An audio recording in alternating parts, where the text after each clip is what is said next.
तो उनके विद्यालय में छुट्टी एक्चुअली कोई बजे होता है? 1:30 बजे तो नहीं है। प्राइवेट में अभी कितना बड़ा पड़ता है? हाथ उठाओ तो। प्राइवेट में 2 से 4 बजे। नहीं, अब सोच रहे हैं कंपटीशन का प्रिपरेशन कराने का अभी से, जो लगभग 2 बजे से बैच रहेगा। अगर किसी को पढ़ना होगा तो वो कहेगा तो उसके टीचर से हम बात करेंगे स्कूल में। 3 बजे छुट्टी होता है ना स्कूल में, 3:30 में, तो 10-15 मिनट पहले कह दिया जाएगा तो छोड़ देगा लोग। ऐसा बात है नहीं है, सब दोनों थोड़े पढ़ने वाला है। कंपटीशन जैसा 8वां क्लास में होता है मेगा छात्रवृत्ति का एग्जाम होता है ना, मेगा छात्रवृत्ति का पास होने पर 48,000 रुपया मिलता है 4 साल में, 12,000 के सलीना। तो अगर कोई चाहता है कि हम अभी से तैयारी करें, 2 साल तैयारी करेंगे तो ज्यादा तैयारी होगा ना, तो अभी से तैयारी करें तो ओकरा ला ज्यादा कुछ नहीं सोचा गया। ओकरा ला सोचा गया कि 50 रुपए का महीना लिया जाएगा। समझ में आ रहा है? अलगे से बैच से अलग पढ़ाई होगा उसका। समझ में आ रहा है? 50 रुपया का महीना लिया जाएगा। अभी कुछ दिन दोपहर में चलेगा, बाद में सुबह में ही बैठ रहेगा। समझ में आ रहा है बात? आराम से आइए, सुबह में ही पढ़, क्योंकि कुछ दिन बाद हम लोग 5 बजे से भी बैच चला सकते हैं। अभी कुछ दिन बाद तो हम लोग दोपहर में ही पढ़ेंगे, क्योंकि मॉर्निंग स्कूल होने वाला है। हो जाता है ना अप्रैल में मॉर्निंग स्कूल, तो कंपटीशन का प्रिपरेशन करा जाएगा अभी से। रीजनिंग मैथ जो होता है, रीजनिंग मैथ और जीके जीएस, समझ आ रहा है, उसका प्रिपरेशन करा जाए अभी से। अगर इसमें से 4-5 विद्यार्थी भी आ जाता है तो काम निकल जाए। जिसको मन होगा पढ़ने का, वो एक्स्ट्रा मेहनत करने का मान लो पढ़ने से क्या होगा कि अगर वो मैथ पढ़ लेते हैं अभी, उसका मैथ कंपटीशन वाला 1 साल में, 8वां का मैथ कंप्लीट, 9वां का मैथ कंप्लीट, 10वां का मैथ, आप खाली जाइएगा दूसरा क्लास में तो कथी करना होगा? रिवीजन। समझ में आ रहा है बात? साइंस भी आपका कंप्लीट हो जाएगा 8वां 9वां 10वां का। आपको कथी करना होगा? 8वां 9वां में जाए खाली लिखना होगा, रिवीजन करना है। समझने वाला बात नहीं रह जाएगा, क्योंकि समझ यही ले लेंगे, समझदारी हमारा एज डेवलप हो जाएगा। क्या अब जैसे 9:15 हो रहा है तो कितना डिग्री का कोण बनेगा? ये सब आता है? नहीं ना आता है। डिग्री को सेल्सियस में बदलो, सेल्सियस को डिग्री में बदलो, सॉरी फारेनहाइट में बदलते हैं, केल्विन में बदलते हैं, बहुत सारा होता है तरीका बदलने का। तो सब कब सीखिएगा? जब कंपटीशन में आइए, है कि नहीं जी? पैरवा तो नहीं हटाएगी, वो भी हिल रहा है।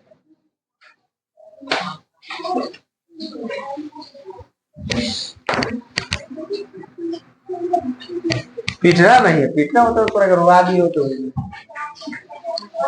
समझ में आया? जिसको जिसको अगर समझ में आता है या मन है कि आगे हम पढ़ेंगे, तो वो आराम से 50 रुपया को ज्यादा नहीं है, ज्वाइन क्लास कर ले, फ्यूचर के लिए बहुत अच्छा। चलो अभी हम लोग देखते हैं परपोषी पोषण या विषम पोषी पोषण। कल हम लोग पढ़े थे एक पे, एक हम लोग का हो गया दूसरी का। अब देख लो, विषम पोषी वह होता है जो अपना भोजन स्वयं नहीं बनाता है। हम लोग कल लास्ट में क्या पढ़े थे? स्वपोषी। स्वपोषी वह होता है जो अपना भोजन खुद से बनाता है। कौन सी के उपस्थिति में बनाता है वो सब बता दिए थे ना। स्वयं नहीं बनाता है अर्थात दूसरों पर निर्भर रहता है। वो जीव जो अपना खाना खुद नहीं बना सकते और अपने खाने के लिए दूसरे जीव पर निर्भर रहते हैं, उन्हें परपोषी या विषमपोषी जीव कहा जाता है। इस क्रिया को परपोषी पोषण या विषम पोषण कहा जाता है। आसान शब्दों में कहें तो वह जीव जिन्हें अपना भोजन दूसरों से मिलता है और जो स्वयं अपना भोजन नहीं बनाते, परपोषी या विषमपोषी कहलाते हैं। और पोषण की यह क्रिया परपोषी पोषण या विषमपोषी पोषण कहलाती है। इस तरह के जीव पूरी तरह दूसरे जीवों पर ही निर्भर रहते। ओवरऑल में यही है कि अगर खाना है तो अपने से बना के खाना होगा, और हम लोग अपना खाना बनाते हैं तो खुद से थोड़े बनाते हैं। सिलेंडर गैस चाहिए या चूल्हा चाहिए, अनाज चाहिए, 20 को वैरायटी करेंगे तब बनेगा खाना, प्राकृतिक विधि से या मानव निर्मित विधि से। और उसके पेड़ पौधा के लिए कौन बनाता है खाना? कोई बना लेता है, प्रकाश और से ले लिया, हो गया। हम लोग को घेपना पड़ता है हाथ उठा के, और सूख लेता है, हो गया, उससे गरज चले। जैसे मानव और कोई भी जानवर, उसमें तू लोग भी आता है। देख ले, तो इनके फोटो दिखा, तुम लोग अपना फोटो देख लो, बढ़िया से देख लिया सब। अब देख लो कीट भक्षी। कीट भक्षी किसे कहते? इंग्लिश लिखने के लिए बोले हैं तो इसका मतलब ये नहीं हुआ कि राइटिंग लिखे, ट्रांसलेशन बनाना है। समझ आ रहा है जी? अब कीट भक्षी किसे कहते हैं? तो ऐसे पादप भी हैं, पादप माने पौधा, पेड़ पौधा भी है जो कीटों को पकड़ते हैं। माने कुछ ऐसा पौधा भी है जो कीट को पकड़ लेता है। बात समझ आ रहा है? पकड़ते हैं तथा उन्हें पचा जाते हैं, माने खा जाते हैं और पचा लेते हैं। ऐसे कीटभक्षी पादप कहलाते हैं। ऐसे कीटभक्षी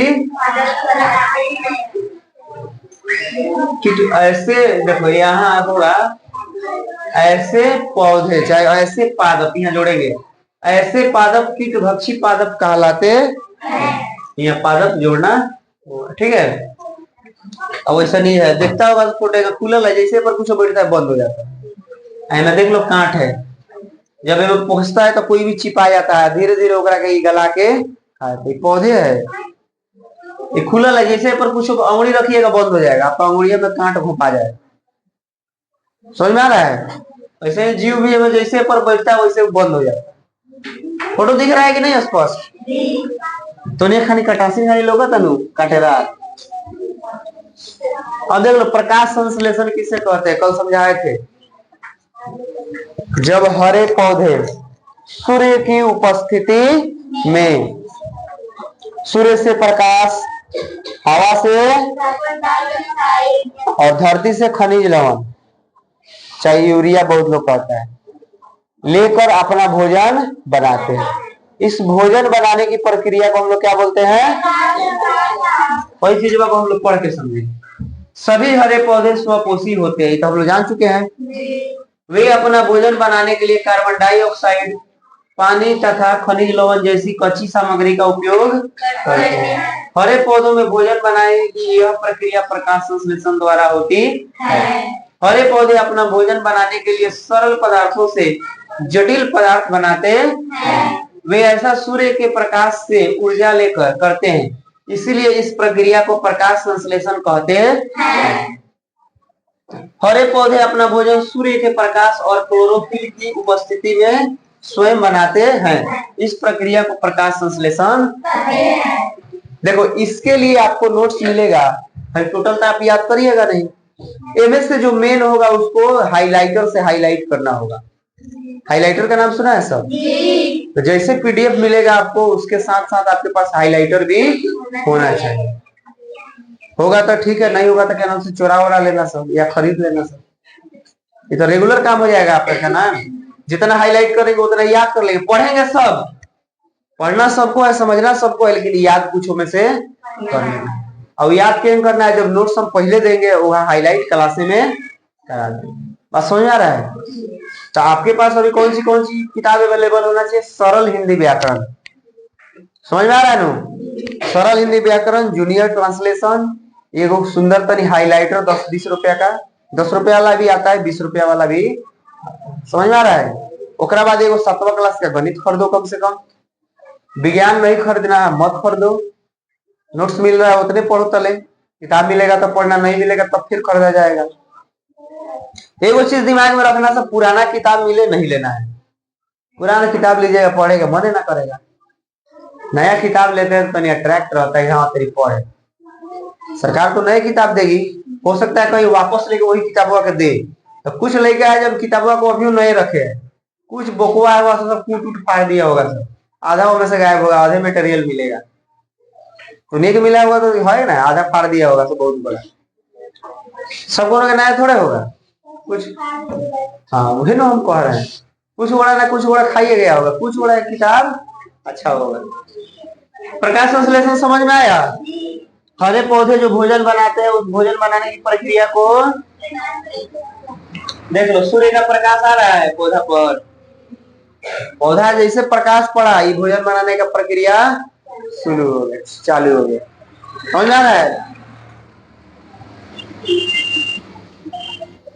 अब देखो, प्रकाश संश्लेषण के लिए आवश्यकताएं, मैंने प्रकाश संश्लेषण के लिए क्या क्या चाहिए?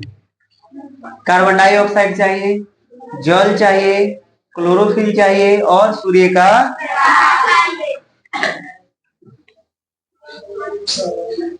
रहने देना।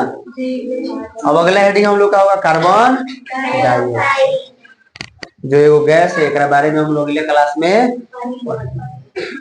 ठीक है। जाइए आप लोग ऐसे करिए, पढ़िए और क्लास को मकाज करिए।